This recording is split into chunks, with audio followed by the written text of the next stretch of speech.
Assalamualaikum warahmatullahi wabarakatuh. Waalaikumsalam. Alhamdulillahirabbil alamin wa bihi nasta'inu ala umuri dunya wad din. Asyhadu an la ilaha illallah wahdahu la syarika lahu wa asyhadu anna Muhammadan abduhu wa rasuluhu wa la nabiyya ba'dahu. Radalana wa sallallahu wa sallam wa jahada bihi haqqa jihadi hatta atal yaqin tarakana lil hajjatil bayda wa la yuhaduna fiha la yazikuna bihalik. Allahumma salli wa sallim ala nabiyyina Muhammadin wa alihi wa sahbihi wa sallim. Warḍallahu man sadatina Abi Bakr wa Umar wa Utsman wa Ali wa ali sahabati Rasulillah ajma'in. Allahumma subhanaka la ilma lana illa ma 'allamtana wa 'allimna ma yanfa'una wa zidna ilman. Allahumma rabbana atina fid dunya hasanah wa fil akhirati hasanah wa qina adzabannar. Amin ya rabbal alamin. Bapak sekalian yang dimuliakan oleh Allah Subhanahu wa taala, kita hari ini akan melanjutkan ya tentang makna salat. Sudah di tengah ini bukunya ini. Mudah-mudahan segera selesai. Jadi kembali lagi kita ke tema sebelumnya, yaitu tazkiyatun nufus ya, atau yang lainnya nanti kita bahas. Hari ini kita akan mengupas tentang makna salat, masih di rukun yang paling utama, yaitu surat Al-Fatihah, membaca Al-Fatihah. Maka sampai-sampai Nabi mengatakan bahwa la salata liman lam yaqra bi Fatihatil Kitab. Tidak sah salat atau tidak ada salat tanpa membaca surat Al-Fatihah. Hanya saja dalam membaca Al-Fatihah ini orang masih mungkin belum jelas itu kapan dibacanya gitu. Di mana-mana kalau kita membahas bab sholat itu selalu yang ditanya itu kapan makmum membaca Al-Fatihah. Sementara ada hadis tidak sah sholat itu tanpa baca Al-Fatihah. Nah, ini hukumnya memang perlu dijelaskan secara rinci begitu, tidak bisa sepotong-sepotong. Bahwa ada 3 cara kita mengikuti imam. Yang pertama adalah per ayat. Imam membaca Alhamdulillahirabbil alamin, kita baca benar-benar per ayat. Yang kedua, setelah imam membaca waladhdallin amin, imam masuk ke surat, kita membaca Fatihah. Itu cara yang kedua. Terus bagaimana dengan ayat kalau dibacakan Quran hendaklah menyimak, gitu kan? Maka kita sampaikan bahwa itu ayat perintahnya umum. Dalilnya dalil umum. Kalau ada yang baca Quran, simaklah, dengarkanlah. Tapi kalau kita sedang dalam sholat, itu dalil khususnya adalah tidak ada sholat tanpa baca Fatihah. Makanya makmum ketika imam baca surat boleh baca Fatihah meskipun tidak fokus kepada surat bacaan imam. Tetapi ketika Fatihahnya selesai, maka dia perhatikan bacaan imam. Jadi tidak menyimak bacaan imam suratnya itu khusus untuk membaca Al-Fatihah begitu. Itu cara yang kedua, jadi dibaca setelah imam selesai Fatihah. Cara yang ketiga itu imam memberi jeda antara surat Fatihah dengan surat ya. Ini biasanya di daerah Sumatera biasanya suka jeda begitu, ada jeda gitu. Tapi kalau kebanyakan kita adalah imam baca Al-Fatihah lalu baca surat. Nah, kita baca Fatihah ketika imam sedang membaca surat. Terus bagaimana dengan orang yang terlambat makmum, masbuk misalkan, masbuknya itu masuk ketika sholat sedang baca Fatihah, tidak ikut Fatihah misalkan, hanya ikut ruku saja. Ini juga dalil khusus bahwa man adraka ruku'an faqad adraka raka'atan. Siapa yang menjumpai ruku maka dia menjumpai 1 rakaat. Itu juga dalil khusus, karena dalil umumnya mah tidak ada sholat tanpa baca Fatihah. Tapi khusus orang yang mendapati rukunya imam, dia dapat 1 rakaat. Itu. Jadi dalil-dalil khusus semacam ini perlu jadi pertimbangan, karena ada kaidah dalil yang khusus itu mengkhususkan yang umum. Jadi kalau ada dalil umum, dalil khusus, maka yang jadi hukum itu dalil khusus. Gitu. Dalil umumnya adalah semua orang sholat baca Fatihah. Nah, ini ada dalil khusus, orang yang mendapati ruku dia mendapati rakaat. Artinya kalau kita masuk ke barisan sholat, imam sudah selesai Fatihah, imam sudah hampir ruku, bahkan imam ketika itu ruku, maka sah rakaat kita. Lebih jelas kisahnya adalah ketika Nabi sholat itu ada sahabat, kalau tidak salah Muawiyah ya, itu dari pintu masjid sudah ruku, kemudian berjalan ke tengahnya itu sambil ruku, menceleg-encelegan begitu. Allahu Akbar, rukunya di pintu, kemudian ceneng. Ditegur oleh Nabi SAW, zadakallahu hirsan, semoga Allah menambah semangatmu. Tapi di ujung hadisnya wala tu'id, tapi jangan ulangi ya. Jangan ulangi. Dalam riwayat lain wala ta'un, maksudnya tidak usah mengulang sholat tadi gitu.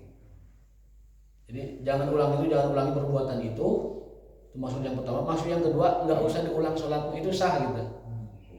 Itu sah. Jadi ini dalil lebih menguatkan lagi bahwa orang yang mendapati ruku itu mendapati rakaat. Jadi tidak mesti tambah 1 rakaat lagi selama ini. Nah, hari ini kita akan membahas juga masih tentang Al-Fatihah, yakni di bacaan ayat Maliki Yaumiddin. Ini ayat mengingatkan kita kepada hari akhirat, bahwa perjalanan kita di dunia itu hanya sebentar. Bahkan dalam hadisnya itu hanya seperti orang yang singgah di bawah pohon. Mali walidunya illa karakibin istadalla tahta syajarah. Kita di dunia hanyalah seperti orang yang singgah di bawah pohon, sumaroha wa tarakah, kemudian pergi dan meninggalkannya, melanjutkan perjalanan yang lebih jauh lagi. Nabi Thalib radhiyallahu taala anhu ditanya, ya wahai Ali, kenapa engkau rajin ibadah sampai begini ibadahnya? Beliau mengatakan, fa inna safaral akhirati tawil, karena perjalanan akhirat itu begitu panjang. Perjalanan akhirat begitu panjang. Nah, ayat ini dalam Fatihah diulang-ulang terus agar mengingatkan kita bahwa ada alam setelah alam ini, ada kehidupan setelah kehidupan ini, dan itulah kehidupan yang hakiki, yang hakiki sebenarnya, sesungguhnya. Al-Ankabut mengingatkan kita, wa ma hadhil hayatud dunya illa lahwun wa naibun. Kehidupan di dunia ini hanyalah main-main dan senda gurau saja, sandiwara. Wa inna daral akhirah lahiyal hayawan. Kehidupan akhirat itulah kehidupan yang sesungguhnya. Lau kanu ya'lamun, andai mereka menyadarinya. Jadi kadang kita ini sering diingatkan ya, kadang kita ini serius untuk hal yang tidak serius. Ya, kehidupan dunia kan main-main, senda gurau, keherian, bobodohan, sandiwara. Tapi kita begitu serius budaknya, ngejarnya habis-habisan. Sementara akhirat dan kematian itu kan kehidupan yang sesungguhnya, tapi kita kadang tidak terlalu serius mengejarnya. Al-mautu laisa akhirul matab, kematian bukanlah akhir segalanya, bahkan itu adalah awal dari segalanya. Kematian adalah awal dari segalanya. Perjalanan panjang kita, kehidupan yang hakiki yang sebenarnya, darul akhirah lahiyal hayawan, kehidupan akhirat itu adalah kehidupan yang sesungguhnya. Maka Al-Fatihah mengingatkan kita setiap kali sholat, Maliki Yaumiddin, Allah lah yang memiliki, yang merajai hari akhirat, hari pembalasan. Kalau sebelumnya yakni Alhamdulillahirabbil alamin di ayat pertama, itu Allah menegaskan dirinya bahwa Dia adalah pemilik, pengatur, pencipta, dan juga penjamin dan pemberi rezeki seluruh yang ada di alam semesta. Itu ayatnya, Allah memiliki segalanya, dunia dan akhirat. Alhamdulillahirabbil alamin, Allah lah pemilik seluruh alam semesta, baik itu dunia maupun akhirat. Allah lah pemiliknya. Makanya kalau ditanya zikir apa yang paling afdal atau doa apa yang paling afdal, yaitu ucapan Alhamdulillahirabbil alamin. Dalam sebuah hadis bahwasanya afdalul dzikri la ilaha illallah wa afdalud du'a alhamdulillahirabbil alamin. Sebaik-baik zikir adalah la ilaha illallah, dan seafdal-afdalnya doa adalah alhamdulillahirabbil alamin. Itu hadis riwayat Imam Tirmidzi. Artinya apa? Artinya doa yang paling afdal itu adalah banyak memujinya. Allah kan Maha tahu hajat-hajat kita.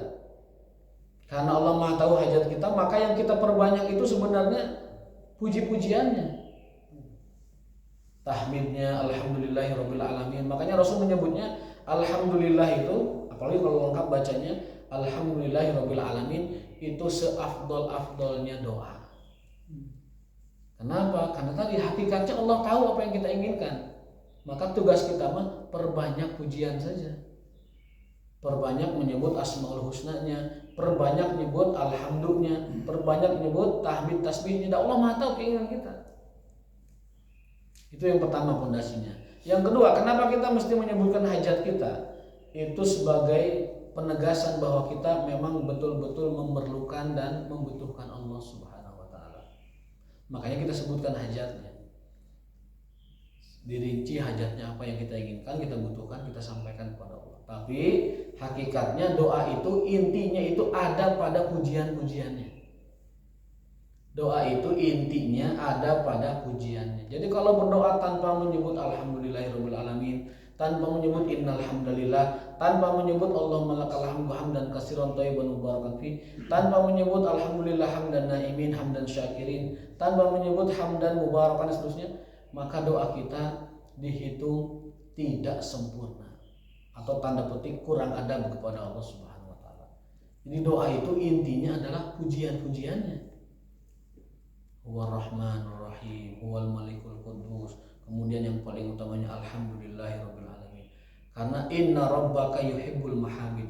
Karena Tuhan kita itu zat yang paling senang kalau dipuji. Inna rabbaka, sesungguhnya Tuhanmu, yuhibbu, sangat mencintai al-mahamida, pujian-pujian. Makanya kita dulu di masyarakat, di Langgar, di surau dulu para santri sering mengadakan puji-pujian. Cuman kesininya pujian-pujiannya berubah menjadi lagu-lagu. Itu masalahnya, bukan pujian-pujian tapi berubah menjadi lagu, menjadi semacam nasyid atau apalah. Padahal yang dimaksud adalah Allah itu menyukai pujian-pujian, dan doa terbaik adalah pujian. Doa terbaik adalah pujian.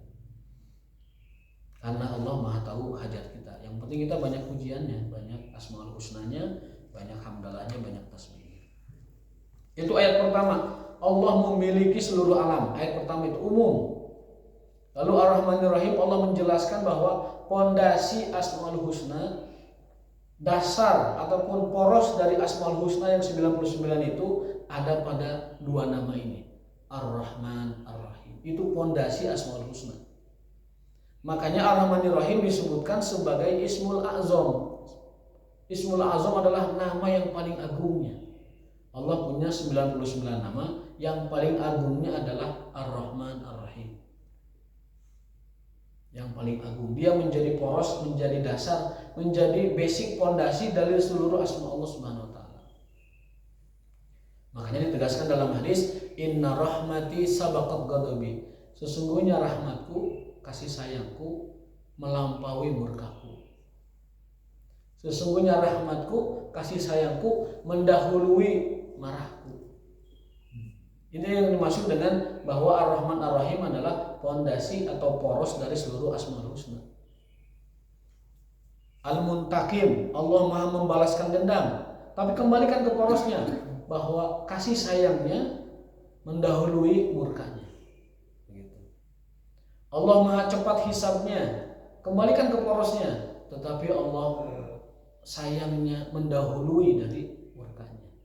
Jadi disebutkan dalam tafsirnya itu bahwa yang namanya Ar-Rahman Ar-Rahim adalah poros dan semacam fondasi dari seluruh asma Allah yang lain-lainnya. Adapun di Maliki Yaumiddin, maka ini menjadi pengkhusus. Yang tadinya disebutkan Allah itu adalah pemilik dan pengatur seluruh alam, baik akhirat atau dunia. Maka di ayat ketiga Maliki Yaumiddin, kalau persilan ayat keempat berarti Maliki Yaumiddin, maka di sini Allah mengkhususkan bahwa hanya dirinya lah yang memiliki dan merajai hari pembalasan. Orang beriman itu visi hidupnya harus akhirat. Wa bataghi fima ataqallahu daral akhirah wa la tansa nasibaka minad dunya. Kejarlah kehidupan akhirat. Tapi jangan lupa jatahmu ambil di dunia sedikit. Itu kalau kita terjemah bebaskan, kejarlah akhirat, tapi jangan lupa jatahmu di dunia juga ambil, silahkan. Tapi Allah menyebutkannya nasibaka. Nasibaka itu bagian. Jadi ambil bagian di duniamu, tapi yang kamu kejar itu akhirat. Ayo mati balik, kejar dunia, nya sekali-kali ingatlah akhirat. Ulah poho teuing ka dunia, ya ulah poho teuing ka akhirat. Kejar dunia, tapi ulah poho teuing ka akhirat. Jadi akhirat itu nomor 2 ya. Tapi kalau orang beriman, sebagaimana Allah pesankan, kejarlah akhirat. Wabtaghi itu kejarlah, carilah. Wabtaghi, carilah, kejarlah, upayakanlah darul akhirah. Wala tansa nasibaka minad dunya. Sederhana nama kadang orang berpesan kada tong poho salat, eta berarti porosnya masih dunia. Tong poho salat berarti tujuan utamanya masih dunia. Bahari ulah poho ke akhirat kan gitu. Tapi kalau orang beriman sebagaimana dipesankan Allah itu kejar akhirat, berarti salatnya utama. Ulah poho gawe. Kejar salat ulah poho gawe. Kejar akhirat tapi ulah poho bagian kamu di dunia. Kenapa? Karena kita tidak bisa mengejar akhirat tanpa dunia masalahnya. Kita tidak bisa mengejar akhirat tanpa dunia. Masalah kenapa? Karena kita hidup di dunia dulu, itu masalahnya. Sehingga jadikanlah dunia sebagai ladang sawah untuk menanam. Adunya darul hasad, adunya daru al-gharas atau daru zara' mazra'ah. Adunya mazra'atul akhirah. Dunia adalah ladangnya akhirat. Di sini kita menanam. Di sini kita menanam kebaikan, menyiram, kemudian membersihkan rumput-rumput yang tumbuh di tanaman itu. Nah, setelah kita menanam di dunia, maka nanti kita di akhirat akan memanen. Di sini ada sebuah syair yang bagus. Idza anta lam tazra'u absarta hasidan nadimta ala taqriti fi zamanil badri. Ini ada syair bagus tentang akhirat. Beliau mengatakan bahwa kalau kamu nanti melihat di dunia saja, kalau kamu melihat orang yang sudah memanen, sudah menanam, orang menanam benih begitu, kamu lihat menanamnya itu. Kemudian berlalu waktu, orang yang kau lihat menanam biji-bijian itu, dia melihat buahnya jadi hasil. Kaduhung orang, nah hati ngiluan melak. Ini syair ini maknanya kurang lebih begitu. Jika kau melihat seseorang menanam pohon, lalu dia besar pohonnya, kemudian dia memetik buahnya, pasti kamu rasakan kamu ini hanjakal, kaduhung. Kamu nanti di akhirat, nu teu bisa uih deui, teu bisa pepelakan nanaon. Ini mengingatkan kita bahwa nanti kita akan menyesal melihat orang yang dulu di dunia menanam kebaikan-kebaikan, lalu kita tidak punya kebaikan itu. Kaduhungna luar biasa. Aduh Pak Haji dulunya ibadahnya seluruh pisang, tapi kabungut teu kasamper ibadah teh. Kaduhung teh. Ningali salatna Pak Haji teh, ningali salatna teman kita itu, tapi kita nggak ikut. Eta kaduhungna luar biasa. Nah teu barang baheula. Nah teu ngiluan baheula. Kaduhungna luar biasa. At-taqrib, nadim tak, kau benar-benar akan menyesali itu. Saat melihat temanmu berbuat baik, kita tidak. Lalu di akhirat kita melihat dia itu waktu berbuat baiknya, dan sekarang dia mendapatkan hasilnya. Itu penyesalannya luar biasa. Teman kita haji, teman kita umroh karena dia mampu. Nah kita nggak umroh, nggak haji padahal mampu. Kita lihat berangkatnya, kita lihat dia nabungnya, kita lihat dia ibadahnya. Nanti di akhirat nasib kita berbeda. Itu kaduhnya luar biasa. Apal pisan saya ningali eta bapak angkat haji, saya henteu padahal mampu bisa. Kaduhna luar biasa. Umrah juga sama. Luar biasa kaduhna. Kalau kita melihat teman kita berbuat baik, lalu kita melihat dia meraih hasilnya nanti di akhirat. Adunya mazra'atul akhirah. Dunia adalah ladang tempat kita menanam benih di akhirat. Ada tiga manfaat atau tiga hikmah, tiga manfaat kita mengimani hari akhirat atau yakin kepada akhirat. Yang pertama adalah ar-raghbatu fi fi'li ta'ah. Kalau kita selalu ingat akhirat, maka ada semacam motivasi kita untuk berbuat ketaatan dan ibadah. Kalau kita mengimani akhirat dengan baik, maka kita punya motivasi untuk senantiasa menjaga amal kebaikan, amal taat, amal ibadah, dan juga semangat melakukannya. Kalau dalam diri kita ini terus menggebu akhirat, rindu ke akhirat itu menggebu, maka ibadah itu akan antusias kita itu. Saya pada udah ke akhirat, maka ibadah tidak akan dia luputkan. Tapi beda kalau sudah visi misi dan memang angan-angannya hanya dunia, ya ibadahnya sekedar daripada henteu pisan. Daripada henteu pisannya salat-salat atau orang teh tong poho salat gitu. Tong poho salat itu. Bukan prioritas salat tapi tong poho salat. Jadi samarah itu buah dari iman kita kepada akhirat. Yang pertama adalah adanya motivasi dan juga keinginan untuk terus berbuat ibadah dan taat. Yang kedua ada ar-rahbah inda fi'lil maksiyah. Yang kedua, buah dari iman kepada hari akhirat adalah kita punya rasa takut melakukan maksiat. Kita punya rasa takut melakukan maksiat. Kalau iman kita kepada akhirat itu tinggi, maka kita tidak akan berani melakukan maksiat. Terutama maksiatnya itu maksiat yang besar. Kalau maksiat yang kecil kan dapat dihapus dengan ketaatan, dapat dihapus dengan kebaikan-kebaikan kita. Ada sebuah hadis, ini hadisnya sahih, disahihkan bahkan juga oleh Albani. Beliau mengatakan dalam sebuah riwayat, dulu ada seorang laki-laki itu tiba-tiba dia mencium dan merangkul seorang wanita, kemudian kabur, begal cium ya. Bahkan dalam riwayat lain dikerawak, atau bukan dicium saja, dikerawak. Fa'ala li ahli, dia lakukan seperti apa yang dilakukan kepada pasangannya. Ala ahli ilal jima, cuma tidak sampai berjima gitu. Ilal jima, kecuali berbuat jima. Jadi dia itu melakukan apa saja yang dia inginkan kepada perempuan itu. Ilal jima, kecuali satu hal itu, dia tidak sampai berjima. Tidak sampai berjima. Dilaporkan ke Rasul SAW, ditewak kata budak. Dalam riwayat lain memang melapor, tapi ada yang katakan dilaporkan. Dipanggil, ditanya ke Rasul, mana salat tuh? Salat. Malihan mah salatnya jamaah sareng pangersa, sahabat teh. Cek Rasul, turun ayat innal hasanat yudhibna sayiat, bahwa salatmu berjamaahmu menghapuskan dosa-dosa kami.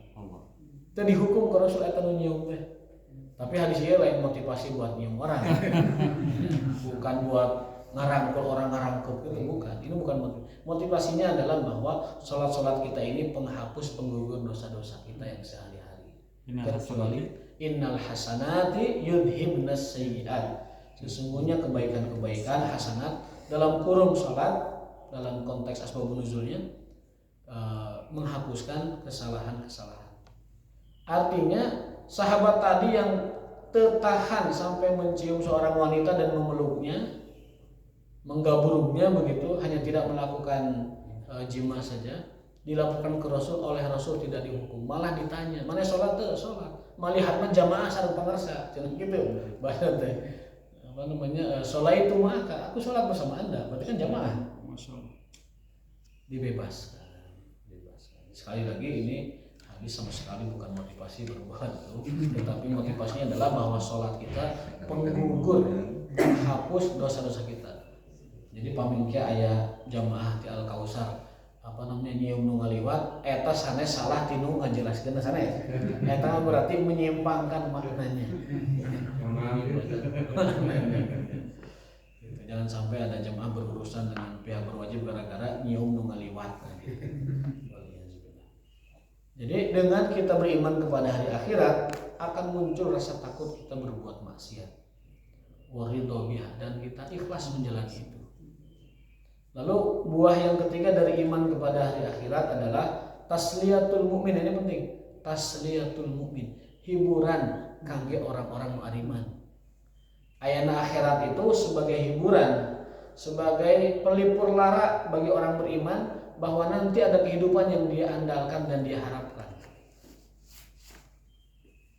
Ayeuna di dunia kumaha, bagaimana kondisinya, dia selalu mengangankan akhirat. Kayak di akhirat ge aya. Itu sebagai hiburan. Melihat orang kafir laku lampahna segala rupa itu, kita punya akhirat, punya iman. Nanti saya akan menikmati itu semua di akhirat. Contoh misalkan dalam hadis Bulughul Maram ya, janganlah kalian makan minum di bejana yang terbuat dari emas atau perak. Haram dalam Islam kita makan di piring yang terbuat dari emas, di gelas terbuat dari emas, atau sendok terbuat dari emas dan perak. Diharamkan dalam Islam. Apa hikmahnya? Hikmahnya adalah kata Rasul, fa innama dzalika lahum. Sungguhnya yang begitu-begituan itu buat mereka orang-orang kafir dan musyrik di dunia. Walakum fil akhirah. Tapi kalian menanti akan menikmati itu di akhirat. Barang siapa yang menggunakan bejana, gelas, piring, sendok di dunia dengan emas dan perak, maka dia tidak akan memilikinya itu di akhirat. Anu ayeuna sok ngangge sendok emas, gelas emas, piring emas atau perak, maka nanti di akhirat tidak akan mendapatkannya karena sudah di dunia. Mau diberi di akhirat, di dunia enggak. Hikmah yang kedua adalah hifdzan lin kisari qulubil fuqara. Yang kedua hikmahnya adalah menjaga hati orang-orang miskin supaya tidak hancur. Menjaga kepekaan kepada orang miskin. Jadi kenapa Islam mengharamkan piring gelas terbuat dari perak atau sendok dari perak? Tujuannya satu, karena orang beriman itu nanti menggunakannya di akhirat, dan yang kedua menjaga perasaan orang-orang miskin yang makan saja susah, masa harus melihat orang kaya makan pakai emas. Dan itu tradisi orang-orang raja-raja terdahulu zaman jahiliyah. Raja Persia gelasnya tuh emas, Raja Romawi gelasnya emas, piringnya emas, sendoknya emas. Terbuat dari emas semua itu. Sementara rakyatnya dalam kemiskinan, dalam kesusahan, harus bayar upeti ke kerajaan, tapi dianya sendiri makan minum dengan emas. Apalagi Persia itu Persia menurut sampai kursi raja itu terbuat dari emas. Kursi, kendi, kemudian dinding-dindingnya itu Persia lebih parah itu, mengeksploitasi kekayaannya itu, jadi lebih mencolok gitu. Sehingga ketika ditaklukkan oleh umat Islam menjadi ghanimah musuh itu sagunung, Pak. Ketika dibawa ke Madinah itu ghanimah dari Persia itu sagunung, emas tunggul, berpeti-peti, bahkan disumputkan ke kerajaan, semua dibawa ke Madinah, bertumpuk banyak banget. Sampai ada sahabat namanya Suraqah bin Malik, dia yang memakai mahkota Persia setelah ditaklukkan oleh umat Islam. Kenapa? Karena Nabi dulu pernah berjanji seperti itu. Ketika Nabi dikejar oleh orang Quraisy, hijrah ke Madinah dikejar, ada sayembara oleh orang Quraisy. Barang siapa yang dapat menangkap Muhammad dan temannya Abu Bakar, maka akan dihadiahi 100 ekor unta. Sabaraha 100 ekor unta teh? 2 miliar. Yang sanggup memberi informasi di mana Muhammad dikasih hadiah 2 miliar. Eta jeger anu tadinya teu beuki duit ki jadi beuki 2 miliar. Suraqah teh pan jeger eta teh. Jeger Mekah. Itu geng Mekah itu. Kalau Umar kan megang pasar Ukaz. Gengnya pasar Ukaz itu Umar bin Khattab itu. Nah, Suraqah juga geng Mekah itu. Dengan satu lagi Amr bin Lud. Itu jeger Mekah. Bahkan Amr bin Lud ini pernah saingan dengan Umar neutek onta. Itu Umar itu kalah di situ. Amr bin Lud itu sampai cemprung, sampai pegat, Pak. Onta teh pegat, awakna teh pegat. Tembus dari ujung punuk unta sampai ke bawah. Itu kekuatan Amr bin Lud. Umar saja tidak tembus. Tapi Amr bin Lud itu nanti meninggalnya oleh Ali bin Abi Thalib di salah satu peperangan karena Amr bin Lud menantang siapa yang sanggup mengalahkanku. Tidak ada sahabat yang maju. Ali yang maju. Aku akan mengalahkannya. Kayaknya mereka duet di hadapan pasukan semuanya itu, dia duet berdua dan Amr bin Lud kalah. Nah, di antara jeger itu ada yang ketiga, Suraqah bin Malik. Ini dia jeger Quraisy. Ya tadi saya katakan, sajeger-jeger nage teu butuh duit ku 2 miliar mah oyang, Pak.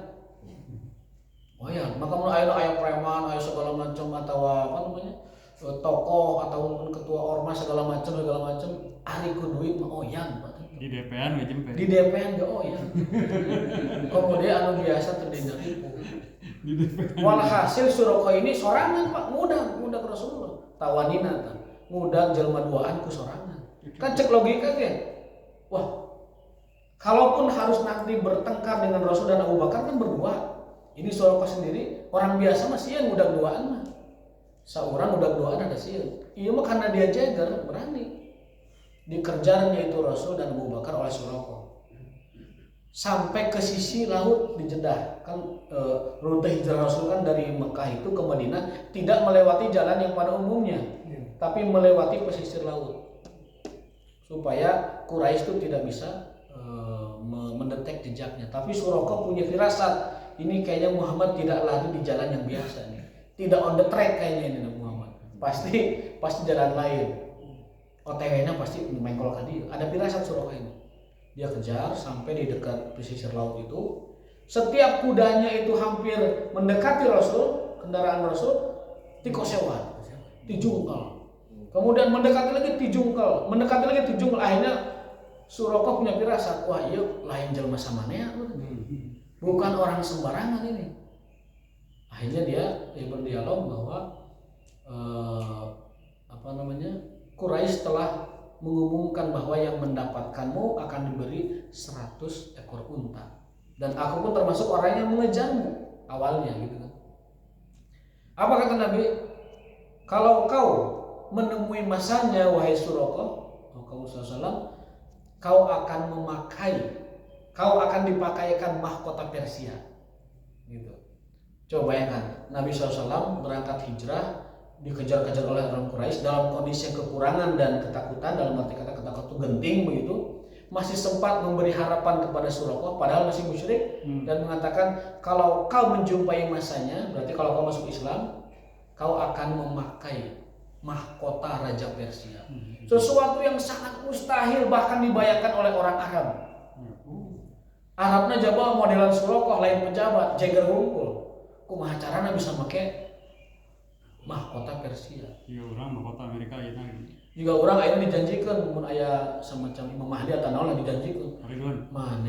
Ridwan, kalau kamu tiba masanya nanti akan menggunakan nanti jasna Raja Adidaya misalnya.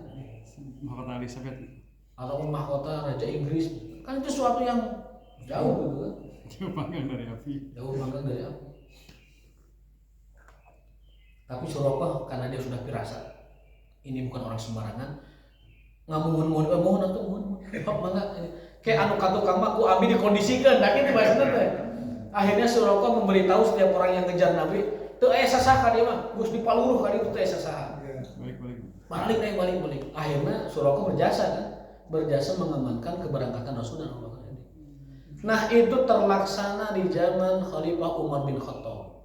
Umar bin Khattab mengirim pasukan besar menaklukkan Persia, dan Persia takluk. Ghanimahnya itu seperti masjid emas unggul, Pak. Kalau kita bayangkan, menggunung emasnya. Nah, tiba-tiba Suraqah nagih janji. Karena diberitahu oleh yang lain, Umar bin Khattab akhirnya menerima informasi itu. Akhirnya Suraqah dipanggil, mana Suraqah? Ke depan. Mangga, pakaikan itu Mahkota. Ya, karena Rasul pernah menjanjikanmu akan memakai mahkota Persia. Coba kamu pakai sekarang. Dipakai mahkotana, dipakai bajuna, geus ciga raja kikieuan. Tah geus dipake teh, laan, copot. Cek Umar teh copot. Loh, kan ini janji Rasul. Iya, Rasul kan menjanjikan kamu akan memakai mahkota Persia, bukan kamu memiliki mahkota Persia. Pakai hungkul aja ngasaan gitu. Ngasaan hungkul dipakai dilepas lagi. Akhirnya dia dengan berat hati dicopot eta mahkotanya. Oh, ini ya Rasul membahasakannya kan kamu akan memakai mahkota Raja Persia, bukan memilikinya. Jadi akhirnya dikembalikan lagi ke Baitul Mal, kemudian oleh Umar dijadikan ghanimah, dijadikan harta rampasan perang buat para mujahidnya berapa, dan untuk Baitul Mal kas kaum muslimin berapa. Itu Rasul SAW luar biasa, menjanjikan sesuatu yang membuat orang itu optimis. Ada lagi janji Rasul ketika menggali parit, mau perang Khandaq, perang parit itu, sahabat itu pada kelaparan, perutnya diganjel batu, Rasul pun diganjel batu. Lagi genting-gentingnya seperti itu, Nabi memukul sebuah batu besar dengan gadanya itu, pelan terang, ada cahaya muricak begitu. Dia mengatakan akan dibukakan pintu Yaman. Kemudian belentreng lagi akan dibukakan pintu Romawi.